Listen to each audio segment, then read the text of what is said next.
నిర్గమకాండము 14వ అధ్యాయము. మరియు యెహోవా మోషేతో ఇలాగ సెలవిచ్చెను. ఇశ్రాయేలీయులు తిరిగి పీహహీరోతు ఎదుటను, అనగా మిగ్దోలుకు సముద్రమునకు మధ్యనున్న బయల్సెఫోను ఎదుటను దిగవలెనని వారితో చెప్పుము. దాని ఎదుటి సముద్రమునొద్ద వారు దిగవలెను. ఫరో ఇశ్రాయేలీయులను గూర్చి, వారు ఈ దేశములో చిక్కుబడి ఉన్నారు, అరణ్యము వారిని మూసివేసినని అనుకొనును. అయితే నేను ఫరో హృదయమును కఠినపరచెదను. అతడు వారిని తరుమగా నేను ఫరో వలనను అతని సమస్త సేన వలనను మహిమ తెచ్చుకొందును. నేను యెహోవానని ఐగుప్తీయులందరూ తెలుసుకొందురనెను. వారు అలాగు దిగిరి. ప్రజలు పారిపోయినట్టు ఐగుప్తు రాజునకు తెలుపబడినప్పుడు ఫరో హృదయమును అతని సేవకుల హృదయమును ప్రజలకు విరోధముగా త్రిప్పబడి, మనమెందుకు ఇలాగు చేసితిమి, మన సేవలో నుండకుండా ఇశ్రాయేలీయులను ఎందుకు పోనిచ్చితిమి అని చెప్పుకొనిరి. అంతటా అతడు తన రథమును సిద్ధపరచుకొని తన జనమును తనతో కూడా తీసుకొని పోయెను.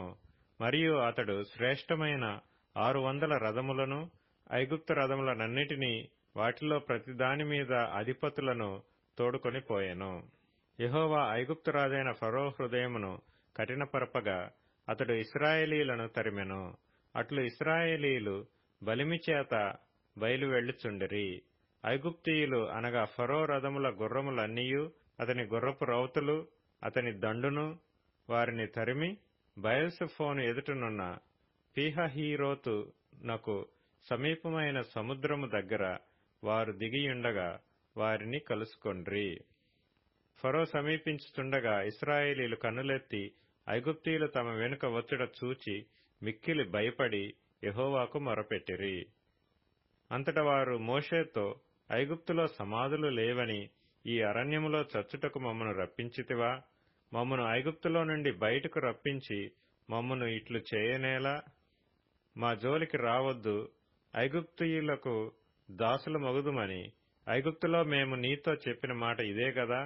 మేము ఈ అరణ్యమందు చచ్చుట కంటే ఐగుప్తీయులకు దాసుల మగుటయే మేలని చెప్పిరి. అందుకు మోషే, భయపడుకుడి, యెహోవా మీకు నేడు కలగజేయు రక్షణను మీరు ఊరక నిలుచుండి చూడుడి.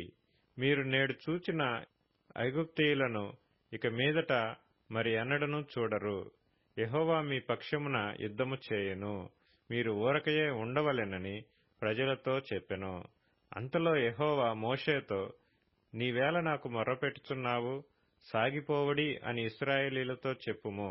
నీవు నీ కర్రను ఎత్తి ఆ సముద్రము వైపు నీ చెయ్యి చాపి దాని పాయలుగా చేయుము.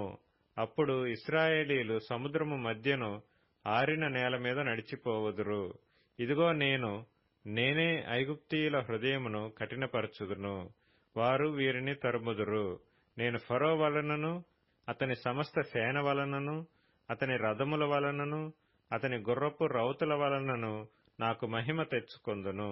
నేను ఫరో వలనను అతని రథముల వలనను అతని గుర్రపు రౌతుల వలనను మహిమ తెచ్చుకొనున్నప్పుడు నేను యెహోవానని ఐగుప్తీయులు తెలుసుకొందురనెను. అప్పుడు ఇశ్రాయేలీయుల ఎదుట సమూహమునకు ముందుగా నడిచిన దేవదూత వారి వెనుకకు పోయి వారిని వెంబడించెను. ఆ మేఘస్తంభము వారి ఎదుట నుండి పోయి వారి వెనుక నిలిచెను. అది ఐగుప్తీయుల సేనకు ఇశ్రాయేలీయుల సేనకు నడుమ ప్రవేశించెను. అది మేఘము కనుక వారికి చీకటి కలిగెను, కాని రాత్రి అది వీరికి వెలుగిచ్చెను. కనుక ఆ రాత్రి అంతయు ఐగుప్తీయుల సేన ఇశ్రాయేలీయులను సమీపింపలేదు.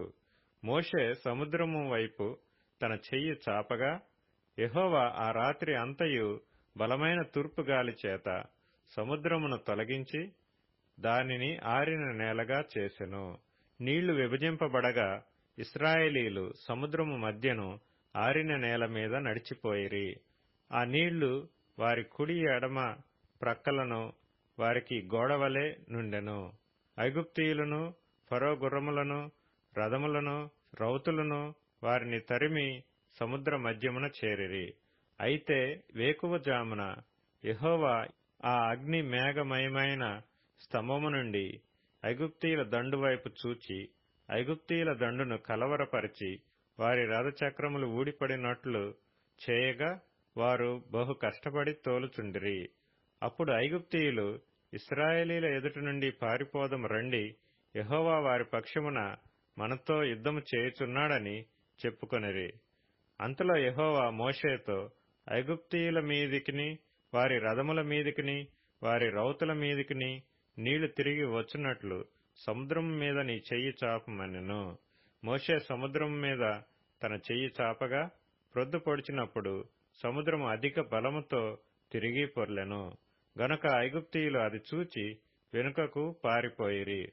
అప్పుడు యెహోవా సముద్రము మధ్యను ఐగుప్తీయులను నాశనము చేసెను.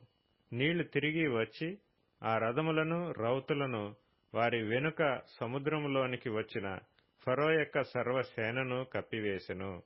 వారిలో ఒక్కడైనను మిగిలియుండలేదు.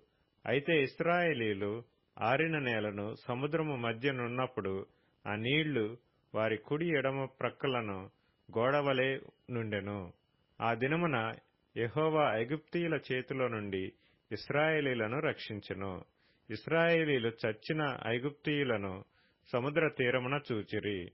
యెహోవా ఐగుప్తీయులకు చేసిన గొప్ప కార్యమును ఇశ్రాయేలీలు చూచిరి గనుక ఆ ప్రజలు యెహోవాకు భయపడి యెహోవాయందును ఆయన సేవకుడైన మోషేయందును నమ్మకముంచిరి.